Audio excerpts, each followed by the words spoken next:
All right. Oh, I guess I have an overlay here so you can't see me. Welcome back, everyone. This is the first episode of Created Work. It is part of a new series that we'll be doing here as part of our Created Economy show, where we're going to be dissecting, specifically in this one, like what builders are doing to embrace Web3. Hope you like our new branding and styling. We've been working on that over the holidays, trying to roll it out little by little.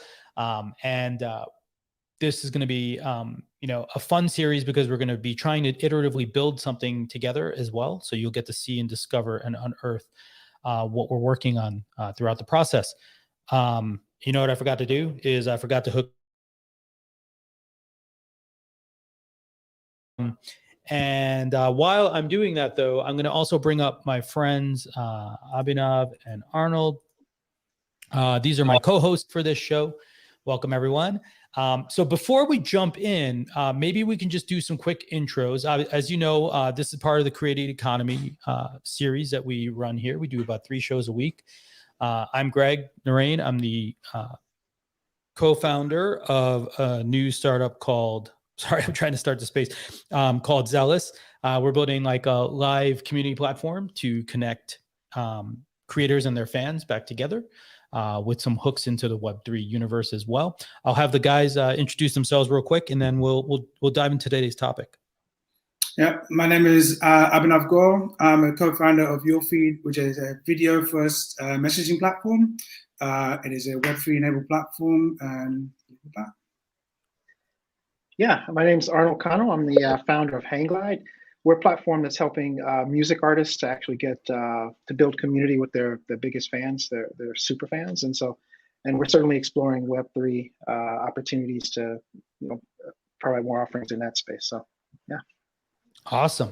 So, the premise of this show actually came from the 3 of us chatting in our Slack about. I think we're all building creator economy focused companies. We're all building tools to help creators sort of build sustainable businesses. I think you guys were even more so in the community domain than I was, but I think we're, obviously we've always had some community hooks to sort of where we are going as well. And the origin or genesis of sort of this project was that we were talking about how Web3 kept sort of showing up on our radar as a place or a feature set that maybe we needed to better embrace or better understand or better leverage, in what we were building. And what that came down to, I think, was that we started to all transition in one way or another over to leveraging or building some Web3 hooks into the software that we are building for creators as well. So this episode is about what we're going to talk about today is sort of why Web3 and does it matter to my startup? And let's just to be clear, startup doesn't necessarily imply only sort of a software startup. I think NFT projects fall into the domain of startup. I think every artist or entrepreneur who's thinking about doing something falls into the realm of startup. And so there's a lot of buzz about it. It may offer a lot for some people, but it may not, right? And so let's start with, I think, why maybe each of us thought it was useful. And then we've got some pros and cons that we think we can go through to sort of more serially sort of unpack some value here and let folks understand some of the pros and cons. So who wants to go first? I can go first. So, I mean, there's lots of different angles, and I guess we're going to get into all of those. For us, even before we were considering Web3 as a tool or crypto as a tool for doing it, we wanted to share ownership of the platform with the users, with the creators on the platform, and then some trickle down into the members of those communities. And at the time, previously, we didn't think the technology for crypto technology for that was mature enough. And actually, if you look at some of the old shows, I think there's a comment somewhere in the bottom where I'm like, the metaverse isn't stable or something, right? Because I just wasn't comfortable in building our existence on there and kind of and how to use that as a tool. And so now we've come to a stage where I think we feel like that we understand how to use those technologies to this 10 degree, to a proper degree. And so that's why for us, what crypto does is allows us to have a mechanical way that we can share our success with the people who use the platform. And for us, that was the biggest thing from the start. And crypto is a way for us to do that. So that was kind of our primary reason. But there's obviously lots of other reasons around it that we can talk about. Arnold, how about you? Yeah, no. So, I think certainly I was in the same boat as Evan. I was probably actually more extreme and sort of concern about this space and just some of the different things that were coming out. But, I think from the very start, the mission of Hanglight has always been to help creators and in particular music artists to monetize, to earn more cash, right? And certainly to do that by bringing them closer to their biggest fans. And so, as I continue to really dig into the Web3 space on our end and just really looking at some of the possibilities that were there, to really could actually help further that mission along. I mean, that's when I really got hooked. Just being able to see that, some of the different things that an artist can do with NFTs now, I think it's huge. And certainly from my end, I think I didn't quite get it in the beginning because I was thinking for example, like an NFT of some random digital piece of art that didn't make sense to me. Like, why would anybody want to buy a unicorn pooping GIF or something like that, right? For $40,000, didn't click. But then when I started to really dig into the music end and understood that, oh, wait a minute, this artist can create a song and sell, an NFT of it, give 20% of the royalties away, make $5,000 instantly, right? And then there's a continued economy even after that they could still benefit from, and just all these other different opportunities. That's when it really clicked. And it's like, wow, I need to be looking at this because this is the very thing that I'm trying to help artists do. So we need to, incorporate these things and figure them out. So so that's basically, that's the high level of what really sort of got me on the right path here. Well, and I think probably about a month ago, I sort of ran into the room and I was like, guys, we're doing Web3. Right? And I think, at least from our point of view, what I think was sort of just hyper relevant, and I've shared this with others, is I feel like building community software, it's a lot easier to go where communities are than to sort of have to sort of terraform them on your own, right? And I know one of the things, oh, hey, Francine. Here, Francine, I'll shoot you a DM actually. One of the things that I found was that, while this is an important distinction, I guess, right, is that while there are many, many, many creators with fairly large audiences already established, the truth is that an audience is not a community unto itself, right? And so what ends up happening too often, I think, is that we've gotten too comfortable conflating those two ideas. And what ends up happening is that everyone who's got a big following thinks, sort of thinks that, oh, well, of course I have a community of people, right? But the reality is that I think, and by the way, we know better, right? But even when we're going out and talking to people, what we were really making was a pitch for community.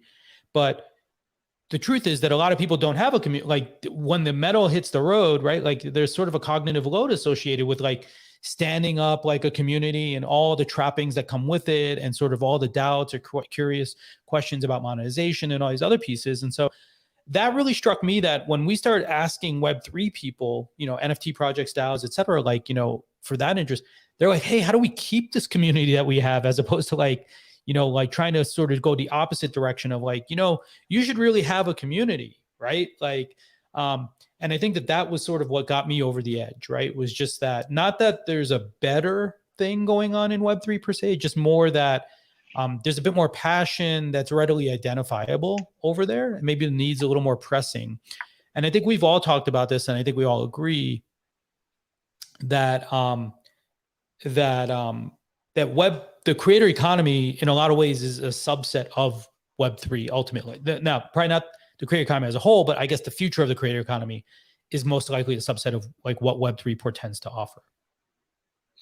Yeah, I mean, in my head, that model, the 1990 model, rings true in a lot of this stuff. Is you've got a 1% of people are content creators, 9% comment, interact, and then 90% are lurkers and kind of just consume.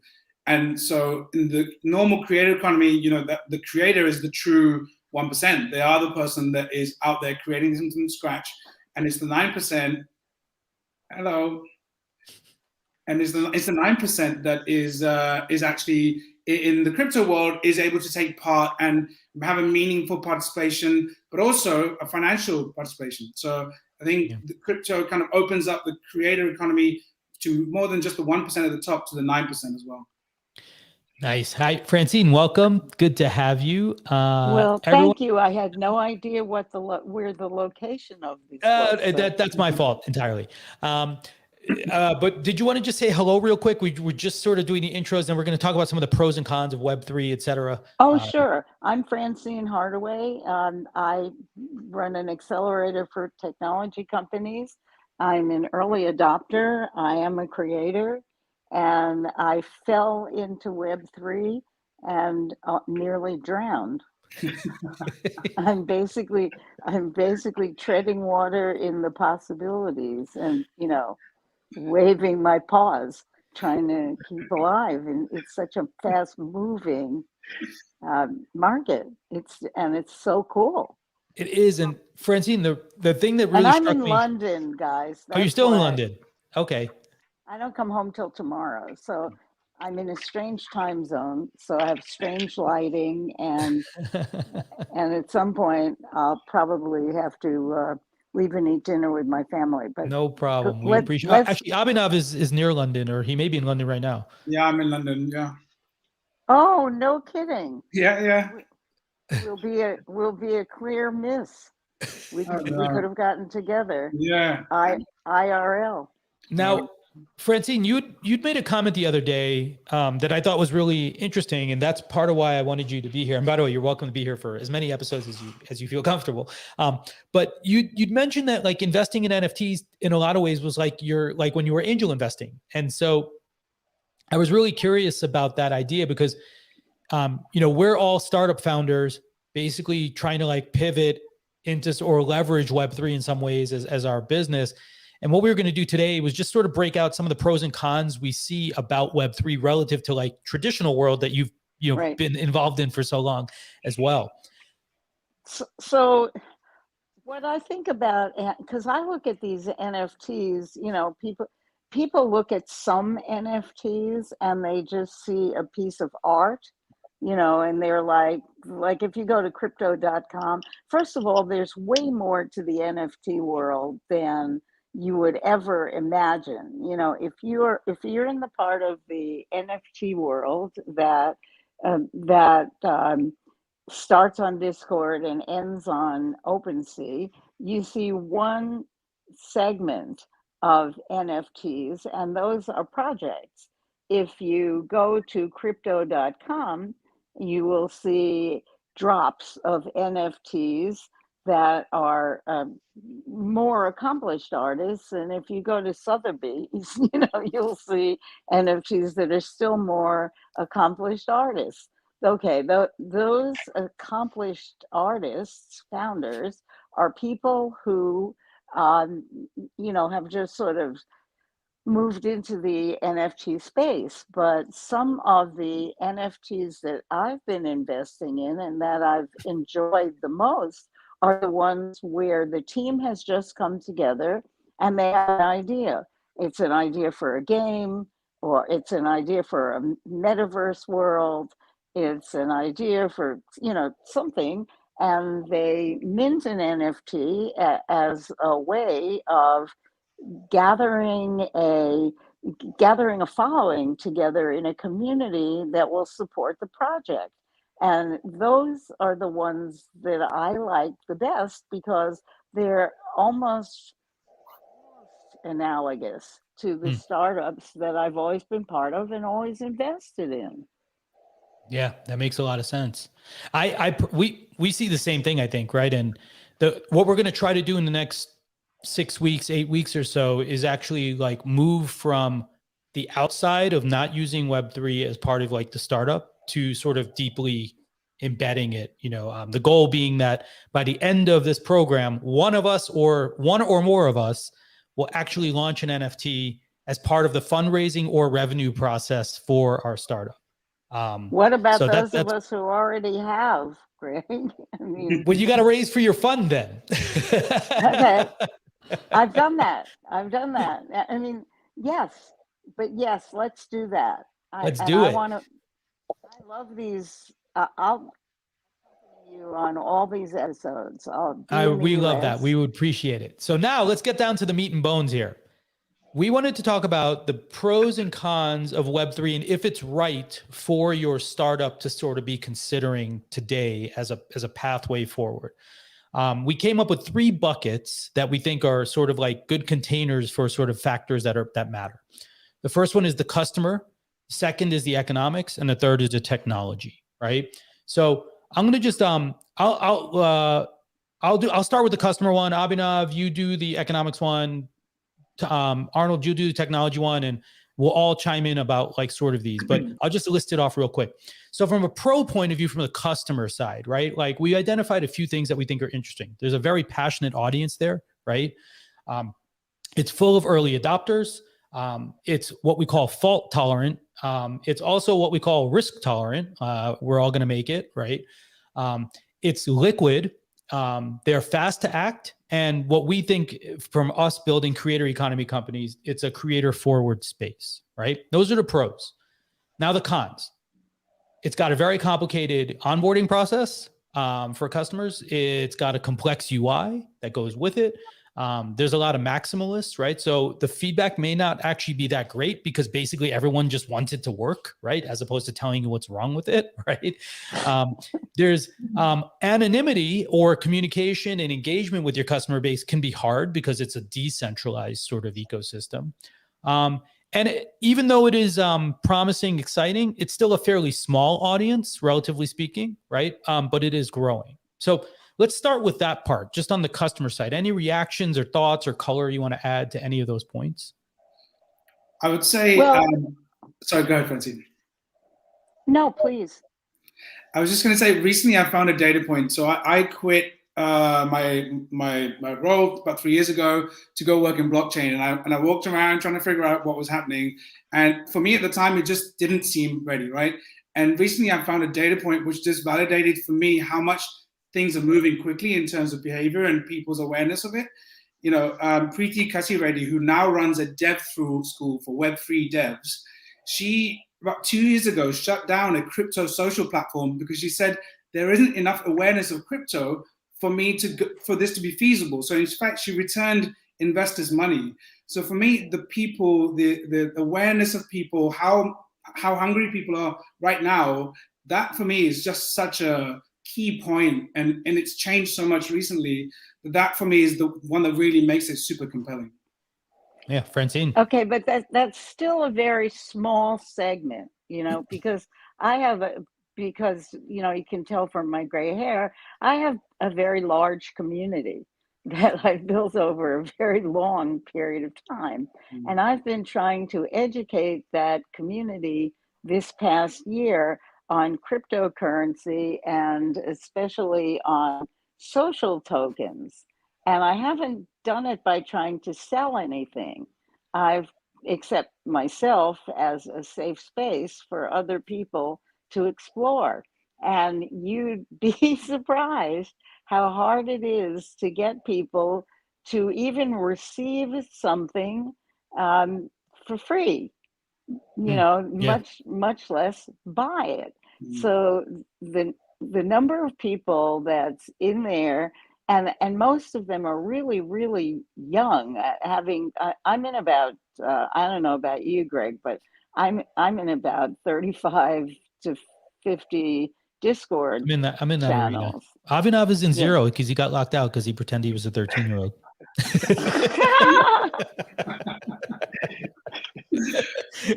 His life has been all the better since. But it's very interesting. It's not going to be a mass market for quite a while. That doesn't mean that there isn't a large early adopter market. There definitely is. And I would say that in the second half of this year, it has accelerated Yeah. to an amazing degree. Now, I don't know if it's customers that have accelerated Mm. or if it's just product. There is so much product out there. And that's where I don't want to monopolize the conversation. So No, for sure. Well, it's move interesting because on. it's a small audience, but it's kind of like the Apple audience, right? Like, when the first iPhone came out, like there was a lot of clamoring for it, obviously, but it's also like like you could be the Android side of the world, right? Like where you have massive breadth, but like it's not necessarily as wealthy. But Apple, a $3 trillion business with a much smaller customer base or footprint, relatively speaking, right? So I think there's some positive traits there. But Arnold, I'm curious to hear what you think as well. Any thoughts on just sort of the customer side of sort of Web3? No, I mean, it reminds me a lot of the model that we have on the Hangline end, right? Where our artists are really targeting their true fans, their biggest fans with their groups. And this seems to be the same thing and kind of analogous to your Apple point, right? Where it's that is the audience right now. It's the folks that are really passionate about this space. And they're the ones that are basically acting as the ones that are helping push the technology forward and also as the biggest marketers as well, right? And it's definitely a much smaller audience, but it's a super strong audience with, Mm-hmm.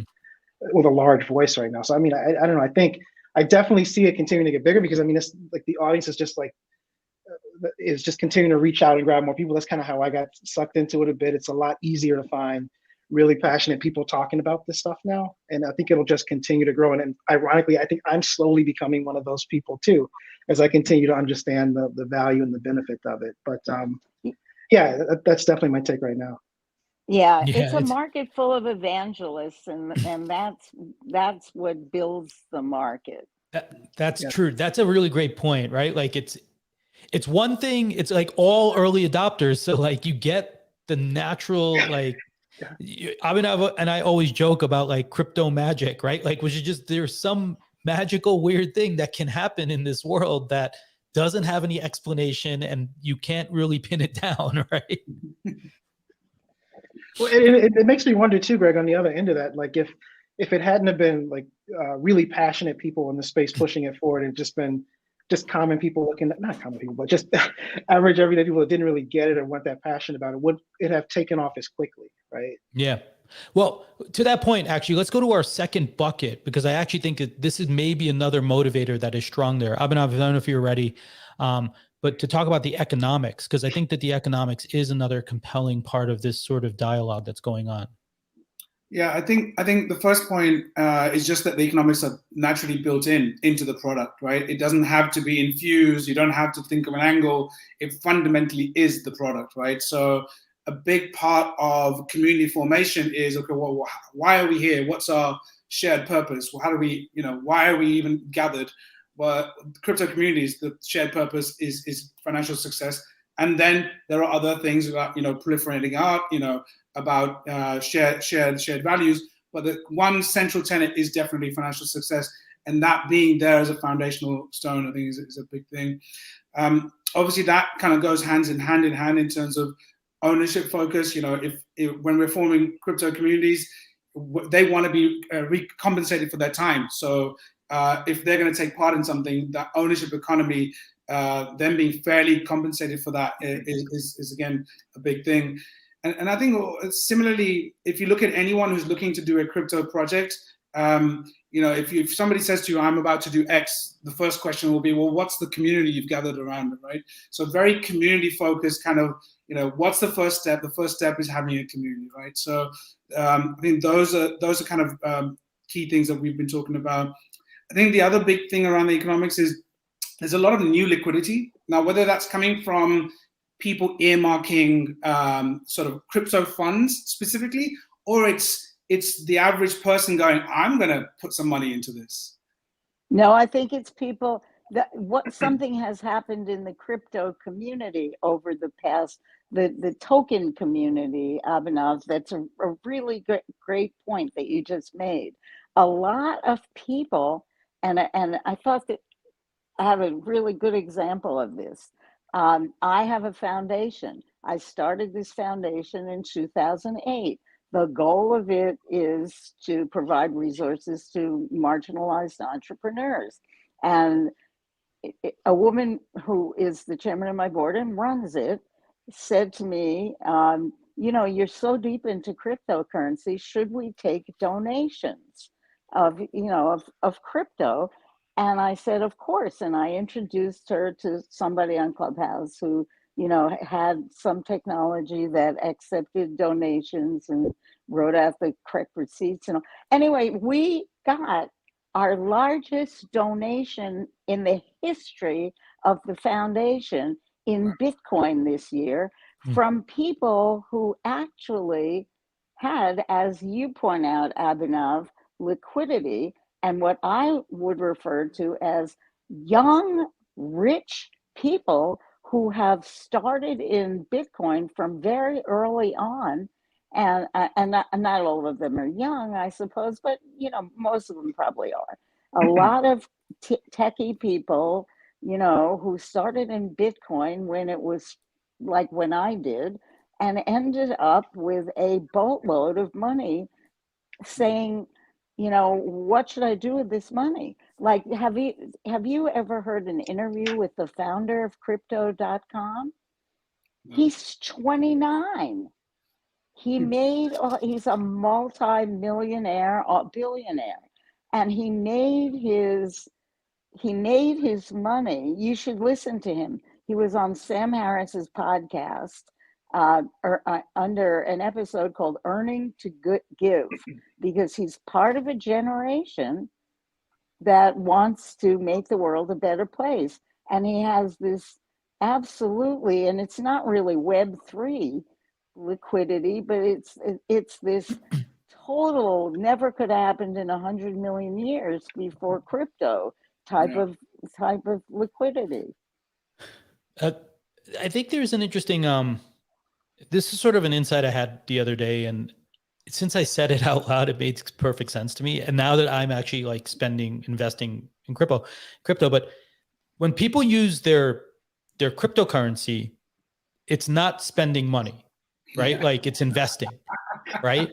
And like, you know, and Francine, you know, we're in a group with other friends. And like, for example, one of the reasons I don't buy more Vivi is because it's money. But like the crypto I have is very different, right? Like it's like in a different bucket. It's a different wallet, right? Like it just doesn't measure the same way. That's right. You spend ETH like it was water. Yeah. Yeah, you're slicing off little fractional parts of it, and you don't worry about it the same way. And it was interesting because I was on the Rug Radio Twitter space, right? And the guy, you know, one of the kids, the guy who started Rug Radio was like, yeah, I bought $500,000 of Cool Cats. But in the same sentence was completely saying like, but I don't own a house.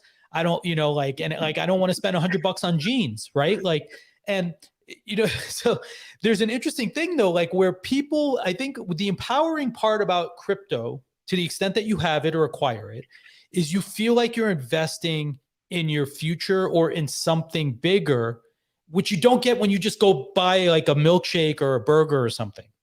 Which is why I love it. Because it is an investment mentality and not a possession mentality. Now, maybe the people who own, you know, Bay Area Yacht Club apes or you know, maybe they feel like they have a possession, but I think most of the people don't feel so much like they have a possession, and more like they are investing. Yeah. And that it is aimed toward the future. And it's such a different, you know, if you want to think of something that is a mindset that comes out of Web3, it's future thinking. I mean, we could never get, people are probably not all in America, but in America, we have to make our own retirement plans. And, you know, and you could never get Americans to save for retirement. And many Americans ended up in retirement broke for that reason. Well, these same people in the next generation, God knows what they're going to have after all these years of investing in crypto, because they think totally in terms of investment and not at all in terms of spending. You only need to go into a Bitcoin maximalist room on Clubhouse, like Cafe Bitcoin. Have you ever been there? No. Oh my God, it's all these people. And you're right, they don't have underwear, but they have millions of dollars in crypto, and they won't. Oh no.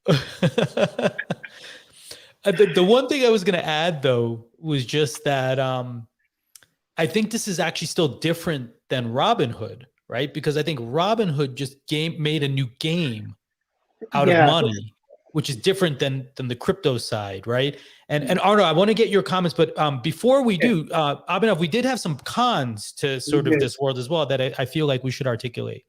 Yeah, look, I'll start with the one which is kind of similar to this, which is, there's lots of different crowds, and there's some crowds that are investing speculatively and kind of short term, kind of flipping stuff, and there's others that are more looking for long term. So there is a high proportion of speculative investors as opposed to in another environment. Maybe that's unfair. Maybe it is. It's closer than we think. Sorry, Francine, you're back.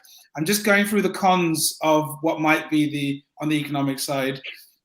So, and then I guess the one that we all know is gas fees. That's obviously the one that's if you buy $100 NFT and you have to spend $50 to $100, that's obviously a bit of a burn. Similarly, bridging fiat so that you can actually make that purchase. Kind of again about the onboarding. And then overall, the volatility in crypto is much more. And sure, for the speculators, that's kind of a good thing. But overall, for someone who's in the space longer term, that's obviously something to deal with. Yeah. So Arnold, I'm curious. I wanted to get your thoughts because I know you were just when I mentioned Robinhood, you're sort of perked up in your chair there. No, it kind of made me think of even kind of the path that I think Francine was going down. Like for me, like at least, I think the big difference is finance has always been, you think about retirement plan or you think about traditional investing, it's a thing you have to do because you need to be responsible, right? And I don't know, like my take on this, it's just fun when I'm thinking about like purchasing things with ETH and grabbing an NFT. It's just a lot of fun, and it just for me it just so happens that it's also got the benefit of being a good investment on the back end of that, right? So I think that's a lot of like anything that when you add the gamification components into something, it gets more people excited about it. And certainly I've been Greg, you've kind of turned me on to a lot of these Twitter audio rooms, kind of focus on NFT and Web3 stuff, and that's definitely the tone of the rooms. It's fun, it's exciting to accumulate these different digital assets and then to discuss them and share them with everybody else and to share the process. It's just a lot of fun. So it is a lot of fun, but you got to remember that these projects are like little startups, and 9 out of 10 of them will fail. And so I feel like 9.95 of them will fail. Okay, 9.95. Pick a number. You know what I'm saying. I still think you're being generous, Greg. Yeah. I got so enthusiastic before that I pushed some button and got kicked out of StreamYard. No problem. But I was laughing, and then I was not there anymore. Well, we were all laughing, I think, at the underwear comment. So yes, exactly. It's true, though. What these guys say they have and don't have is so comical. Amazing. So we had one last bucket, actually. Francine, you'll love this as also a technologist yourself. And Arnold, do you have the doc there? Yeah, I got the yeah, we took some notes earlier, but we wanted to go through the technology sort of bucket of sort of pros and cons as well, because I think that's another interesting aspect of like whether or not your startup should be evaluating Web3 as like a next place to go. Take it away. Yeah, no, so there's a couple of things that obviously we had noted here. So, from the technology standpoint, some of the pros, like fewer gatekeepers, right? Like more resistant to censorship. So, people just can't come in and yank your account offline and different things like that. So that's certainly in this current climate, I think that's something that's really resonated with a lot of people, right? Just the idea of being really transparent, and especially if you're on chain with a lot of these projects, everybody can see what's going on and contribute. I think just even the especially when you look at a lot of the larger platforms that we've traditionally used, where it's really a lot of black box, right? You don't know what's going on. You don't know how decisions are being made. Well, now the members or the communities of these these platforms can actually be directly participate in those things. So, and then certainly even it's a lot easier for you if you want to create your own platform now, right? To do that as well without necessarily having to go through a lot of the other traditional hoops that a lot of things that we've had to deal with as builders. Right now, you can create your own community and directly benefit from that community as the one who started up, and certainly those members can come in and support you and also benefit from that directly too. And certainly one of the other things, I know we talked about this and it's been an interesting concept, is even the community now being able to drive the growth and the development of that community or that technology, right? So you directly participate in the overall health of the technology system itself. So I think that's a really cool. What about the downsides, Arnold? What downsides? No, so I mean, I think certainly one of I think the big ones for me is it's just because we're at the very beginning of this thing. Like I feel like every day there's some new tool or some new concept that's coming out, and so certainly as a builder, it's been very hard to figure out what I should be doing. What's the right thing to do? Because I feel like once I make that decision, I wake up next week and it's a whole different world, right? There's lots of different technologies in this space now, obviously, and there's like a lack of compatibility between many of them. So you're kind of questioning, like, how are these things going to come together and how are they going to work? I think just the overall complexity of them and limited documentation. I mean, a lot of the information I find is from other builders talking about it on Twitter, right?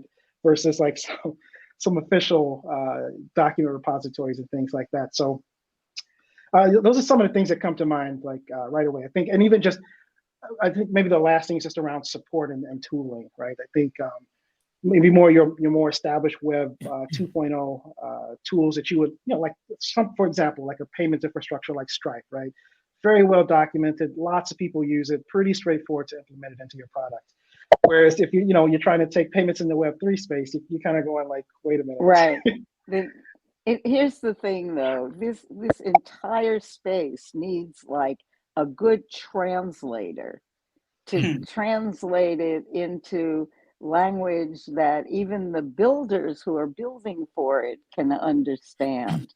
Yeah. I've been in technology for 35 years, and it's hard for me to figure out how to connect my stealthmode.com brand name to my ENS hardaway.eth, Ethereum name, and whether I should, and what integration exists. And every day I wake up in the morning, and this is no exaggeration, somebody says something like, "We have just released our tool," and then I go like an idiot to try to use the tool, and I find that there's really, unless you can catch the person who built it, and get, like for a while there, I was talking directly to Brantley.eth about trying to transfer my children's domain name, their ETH names, to their own wallets. I mean, it's bizarre what missing pieces there are. And when you attempt, there's a niche for somebody to help everybody on board. When, Greg and I have rally coins, and when we got them, they were sold to us, they were marketed to us as an easy way for regular people to onboard to crypto. Ha, ha, ha.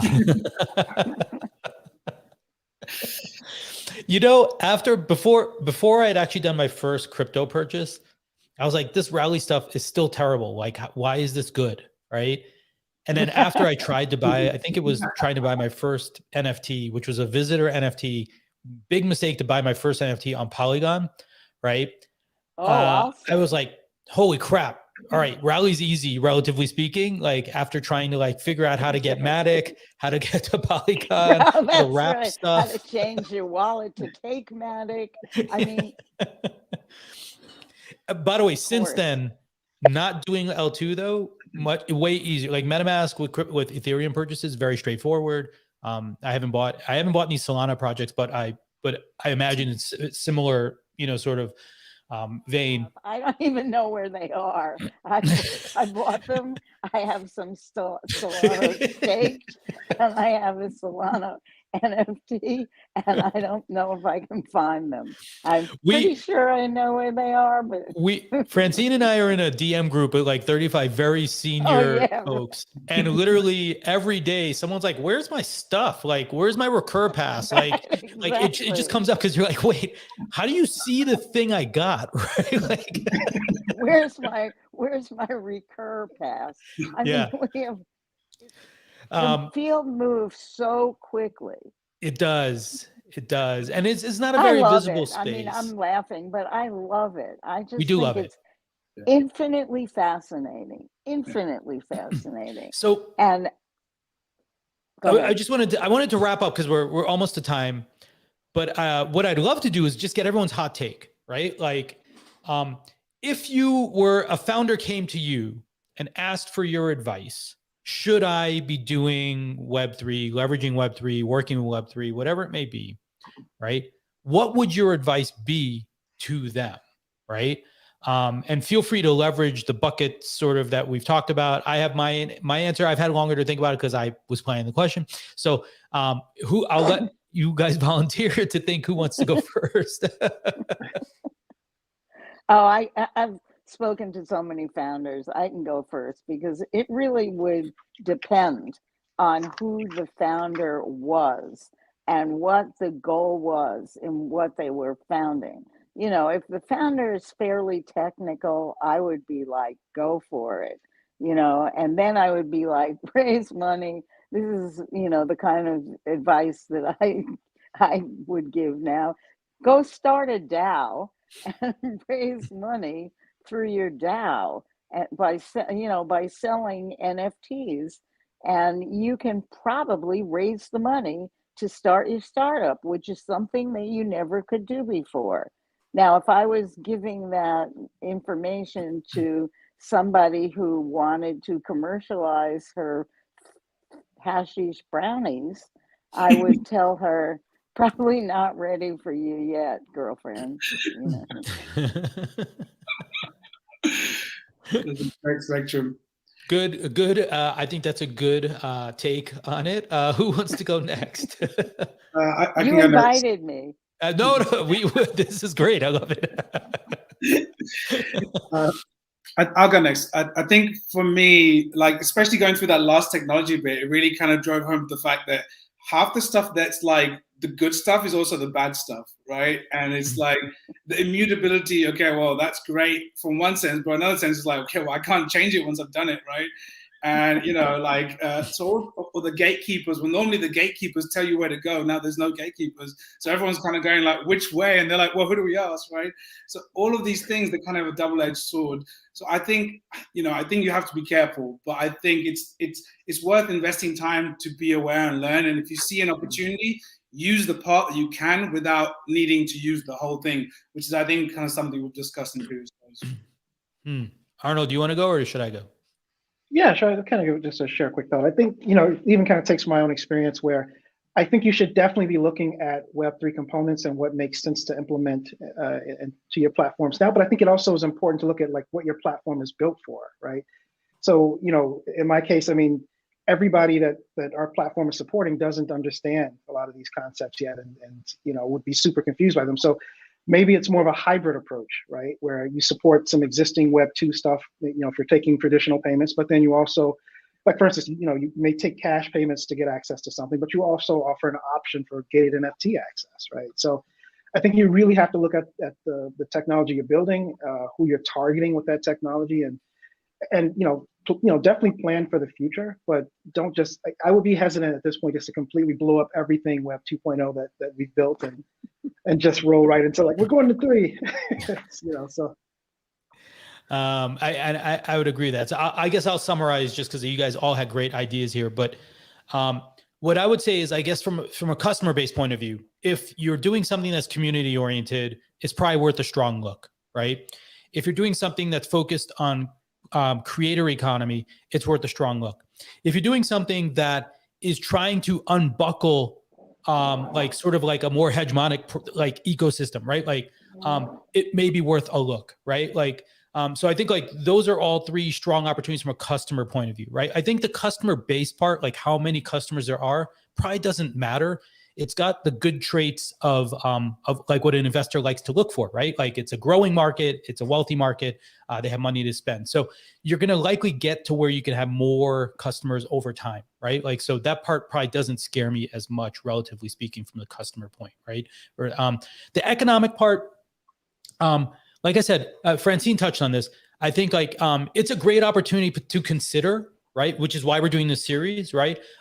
Your first revenue from the Web3 ecosystem. It's also a good source to consider your first investment from the Web3 ecosystem, right? There's a lot of fluidity there. There's liquidity. There's money, right? And people are willing to take a flyer. Like they're willing to try something.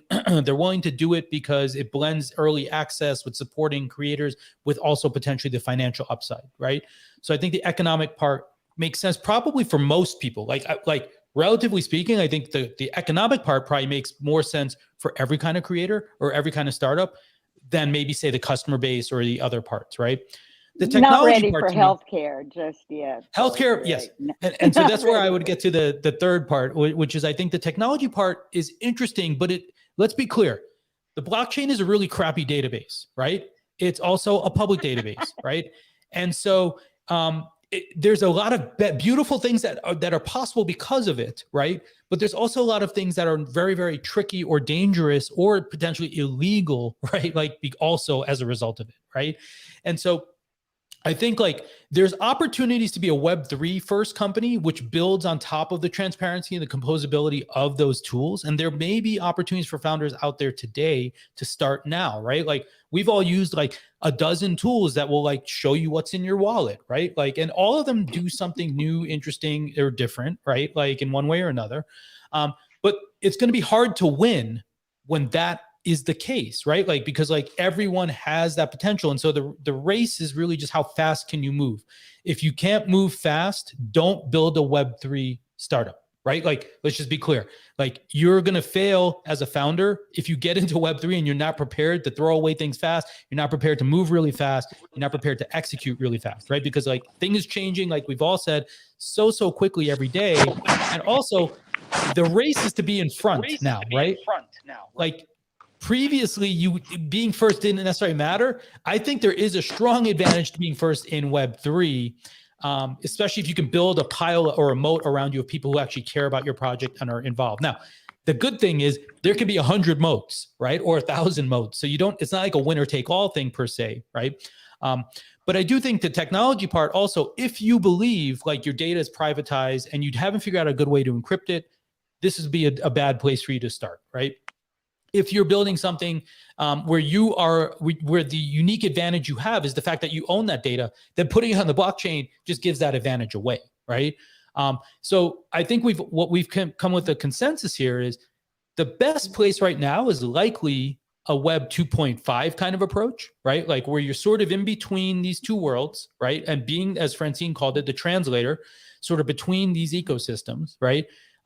The better approach to think about Web3 as a developer or someone launching a startup, for the majority of people who are probably in the software startup game today, right, is that Web3 is a technology layer, right? Offers persistence, offers payments, right? And potentially a persona or a type of user that you could go for. If you want to go pure Web3, God bless you. Like I think there's a don't leave your day job. Yeah. I saw a funny tweet. This woman, Emily, tweeted. She said that the funniest way she described her day job was like minting fiat. Right. So using fiat. That is so perfect. That is so perfect. I don't know who said it, but I thought it was brilliant also, right? So yeah, Are we going to spend have the a day. session on vocabulary? We should probably do that. Actually, you're right. That would make sense. But so I guess the straddle, it makes a lot of sense for most companies. The interesting thing, if you're a software developer today, is that you can look at Web3 almost just like as another OAuth strategy or another identifier in your ecosystem. It doesn't have to be much more complicated than that. If you want to accept payments, you can use Coinbase Wallet, right? Or sorry, Coinbase Commerce, I think actually allows like a very seamless, Francine and I used it for Recur when I bought my Recur pass. You can put a dollar amount in, Right. people can check out with crypto. And you can use Stripe on the other side. So I think there's very practical ways to sort of be Web 2.5, right? Like in the short term. In the long term, from what I've read, and you guys can confirm or deny if this is what you're seeing, but it seems like what we are moving towards is ways where our data can be, or our businesses, our data, our communities, et cetera, can be more decentralized over time. But you don't need to jump right in there and just basically like, yeah, we're all Web3 and that's all that matters. So that's my take on based on all of your takes and sort of what I had in my head. But any closing thoughts before we wrap up for today? No, but my food has arrived, and I've had a great time. We appreciate Next week, next time I promise to be professional. I don't know if that's a improvement, Francine. I think we like this version. This is Okay, Web3, no, right? I can definitely keep this version. Yes, this is a very Web3 version. But thank you. We need someone to be the maxi, right? I'll be the maxi. All right, there you go. Awesome. Well, enjoy. And we look forward to seeing you back home soon. Okay. Take care, Any last guys. thoughts It from was you guys? wonderful. Thanks, Francine. Cool. So just a little bookkeeping then. We do have an episode scheduled basically every Tuesday going forward. You can find out all the future episodes over at created.show. It's the official show page. I think there's 1 week off because I am starting an accelerator and I need to be away for that week. But other than that, we've got guests and topics planned out ahead of time. And just to recap, our goal here is to sort of like share the journey of us going from 2 to 2.5, right? We're not going to teach anyone or show anyone or unpack really how to be a Web3 company per se. Like none of us is trying to build that kind of business, I believe. Not that there's something wrong with it. I think it's just that we want to help creators monetize today. And I think we all fundamentally agree, like we still have to do that in a fiat-based world, but we can give them new opportunities with what's happening in Web3. And so we're going to be working through all of the processes that lead up to sort of like, how would you 2.5ify your business? I guess, right? Over the next several weeks. So feel free to tune back in. Give us a follow on YouTube if you want to watch it over there. And I look forward to it, guys. I don't know what you thought. I had a lot of fun. This was a good first start, and I hope we had some nuggets in there for folks who are going to try to join this journey. Yeah, I've been making notes. I mean, I got loads for myself. It's really good conversation. His notes literally just say underwear.